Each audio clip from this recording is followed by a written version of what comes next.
Halo semuanya, kembali lagi dengan channel video Bekesah. Baiklah teman-teman, sebelum itu aku sekali lagi ingin mengucapkan selamat kepada teman-teman yang sudah dinyatakan lulus, baik itu tes SKD dan SKB ya teman-teman ya. Saat ini teman-teman akan memasuki kepada tahap pemberkasan yang merupakan salah satu tahap akhir ya teman-teman ya. Dan setelah ini teman-teman akan mendapatkan NIP atau direkomendasikan untuk mendapatkan NIP. Setelah itu teman-teman juga akan mendapatkan SK. Dan setelah mendapatkan SK, teman-teman akan bertugas di tempat yang baru. Dan semoga lancar ya teman-teman ya. Aku doakan semoga semua urusan teman-teman sekalian dipermudah sampai menerima SK dan bertugas di tempat yang baru. Nah, pada kesempatan kali ini aku akan mencoba untuk membahas terkait dengan tahapan-tahapan dari pemberkasan ya teman-teman ya. Salah satunya adalah kapan buat SKCK, terus kapan bang kita buat surat kesehatan, lalu kapan kita harus buat surat narkoba seperti itu. Sudah adakah grup WA dari panitia penyelenggara? Baiklah, jangan kemana-mana ya teman-teman ya, karena pada kesempatan kali ini aku akan mencoba untuk membahas beberapa pertanyaan-pertanyaan yang masuk tersebut. Dan sebelum itu, untuk teman-teman yang baru mampir ke channel video Bekesah, jangan lupa untuk di subscribe terlebih dahulu ya teman-teman. Dan jangan lupa juga untuk menekan tombol loncengnya, karena teman-teman akan mendapatkan notifikasi untuk videoku yang terbaru. Baiklah, langsung saja kita ke pembahasannya. Yang pertama itu adalah membuat SKCK ya teman-teman. Nah, pada kali ini aku tidak membahas bagaimana cara membuatnya, ini harus dikumpul seperti apa, pemberkasannya harus bagaimana, itu tidak aku bahas karena sudah aku bahas di video yang sebelumnya ya teman-teman ya. Pada kesempatan kali ini aku bahas adalah kapan harus membuat SKCK. Nah, menurut SK dari BKN bahwa untuk pemberkasan itu akan dimulai pada tanggal 7 Januari tahun 2021.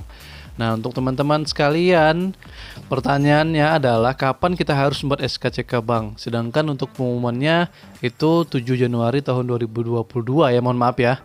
Lalu kemudian apakah kita sudah bisa membuat sekarang? Apakah kita sudah bisa mengurus sekarang? Apakah kita sudah mempersiapkan itu sekarang? Jawabannya adalah tidak ya teman-teman ya.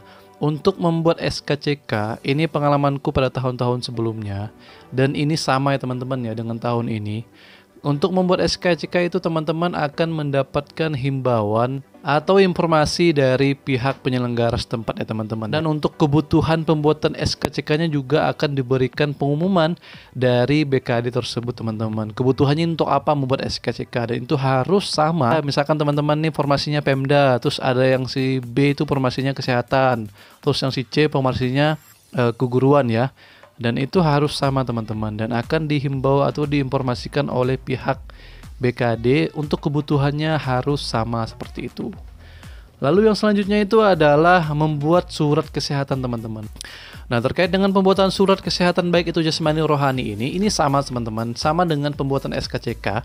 Jadi teman-teman saya sarankan ya, jadi jangan dibuat sekarang teman-teman, tunggu arahan dari pihak panitia penyelenggara. Karena apa? Biasanya ya di surat keterangan itu kita diminta untuk tanggal, biasanya tanggal teman-teman. Kalau surat keterangan sehat jasmani rohani ini, kalau di SKCK itu kan kebutuhannya untuk apa ya? Itu harus sama, dan itu harus menunggu informasi dari BKD. Nah, kalau untuk surat kesehatan biasanya untuk tanggal teman-teman. Jadi sepengalamanku dulu itu, seingat aku ya, ini aku juga udah ingat-ingat lupa ya teman-teman. Biasanya itu kita diberi tenggang waktu. Misalkan di tanggal 7 kan teman-teman sudah pengumuman ya, pengumuman pemberkasan. Nah, biasanya kita diminta untuk memulai membuat surat kesehatan tuh sekitar 2 hari setelahnya, dan sampai 5 hari setelah itu. Biasanya seperti itu teman-teman, harus menyesuaikan tanggalnya. Saya juga tidak paham juga ya apakah ini akan terjadi pada tahun ini. Akan tetapi yang jelas pada tahun lalu seingat aku ya seperti itu. Jadi kita tidak bisa teman-teman. Jadi kalau misalkan nih dipersiapkan sekarang nggak ya, nanti pas pengumuman pemberkasan itu sudah tidak tidak ribet lagi untuk mengurus A, B, C dan D. Dan itu ternyata salah teman-teman. Apalagi ditambah lagi untuk mengurus surat kesehatan dan jasmani rohani ini, untuk biayanya tidak murah ya teman-teman ya. Kalau misalkan salah itu sayang sekali. Biasanya sekitar 500 sampai 600 ribuan.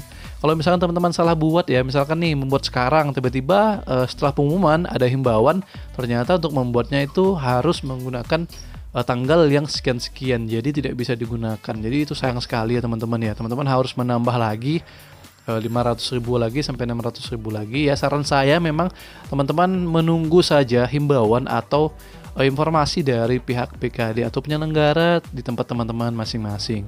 Lalu kemudian sama juga teman-teman terkait dengan surat keterangan narkoba ini ya teman-teman ya. Sama saja. Surat keterangan narkoba itu biasanya itu bersamaan dengan pengisian surat atau pembuatan surat kesehatan jasmani dan rohani. Biasanya untuk tanggalnya itu kita diminta untuk sama ya teman-teman ya. Dan untuk tanda tangan penandatanganan surat tersebut adalah yang surat kesehatan jasmani dan rohani ya teman-teman ya, itu harus dari dokter yang ASN atau PNS. Nah untuk rumah sakitnya apakah itu swasta atau pemerintah itu bebas ya teman-teman ya, asalkan yang menandatangani itu adalah dokter yang ASN teman-teman. Begitu juga dengan surat keterangan dokter, dan itu biasanya menjadi satu kesatuan dengan surat kesehatan jasmani dan rohani. Nah itu mungkin ketiga penjelasan terkait dengan kapan harus membuat SKCK, kapan harus membuat surat keterangan sehat jasmani dan rohani, dan kapan harus membuat kesehatan narkoba seperti itu. Itu mungkin penjelasannya teman-teman ya. Dan kemungkinan untuk tahun ini bakal sama dengan yang tahun sebelumnya. Jadi saya sarankan sekali lagi, saya ingatkan ya teman-teman ya, jangan dibuat sekarang sebelum teman-teman mendapatkan informasi atau himbauan dari pihak panitia penyelenggara tempat teman-teman masing-masing. Lalu selanjutnya muncul lagi pertanyaan, sudah adakah grup WA atau Telegram untuk informasi atau himbauan dari BKD kepada peserta-peserta yang lulus? Seperti itu. Jadi untuk pengalamanku ya teman-teman ya, pada tahun sebelumnya yaitu tahun 2019 ya teman-teman, kita dibuatkan grup Telegram dan WA teman-teman. Sebetulnya kita dibuatkan grup WA ya awalnya ya, grup WhatsApp. Akan tetapi karena memang untuk pendaftaran CPNS-nya pesertanya itu yang lolos sekitar 300 lebih ya, kalau tidak salah 400-an. Jadi kalau untuk grup WA itu kan hanya 240 berapa ya, 50 berapa aku lupa. Jadi kita diganti ke Telegram teman-teman. Jadi Telegram itu bisa menampung anggota lebih banyak ya kalau untuk grupnya ya. Jadi kita dibuatkan untuk grup Telegram. Jadi kita komunikasinya via di Telegram. Apa-apa yang ingin kita tanyakan silahkan tanyakan di Telegram. Kalau misalkan ada perbedaan data, kalau misalkan kapan kita membuat SKCK, kapan kita membuat surat kesehatan jasmani rohani, itu semuanya bakal diinformasikan di Telegram teman-teman. Jadi untuk teman-teman pada saat ini yang perlu teman-teman siapkan adalah aplikasi Telegramnya. Seperti itu, atau WhatsApp ya teman-teman ya. Usahakan nomor teman-teman itu aktif dan ada WA-nya seperti itu. Jadi mungkin segitu dulu teman-teman terkait dengan video kali ini. Semoga ini membantu teman-teman sekalian karena waktunya sudah sedikit lagi teman-teman ya untuk menuju ke pengumuman. Saya sarankan untuk teman-teman sekalian terkait dengan ketiga berkas penting ini jangan sampai untuk dibuat dulu ya teman-teman ya. Silahkan untuk menunggu informasi-informasi dari panitia penyelenggara, baik itu di daerah, provinsi maupun di pusat ya teman-teman ya. Jangan lupa ya teman-teman ya untuk di subscribe channel Video Bekesa, dan jangan lupa juga untuk menekan tombol loncengnya karena teman-teman akan mendapatkan notifikasi untuk videoku yang terbaru.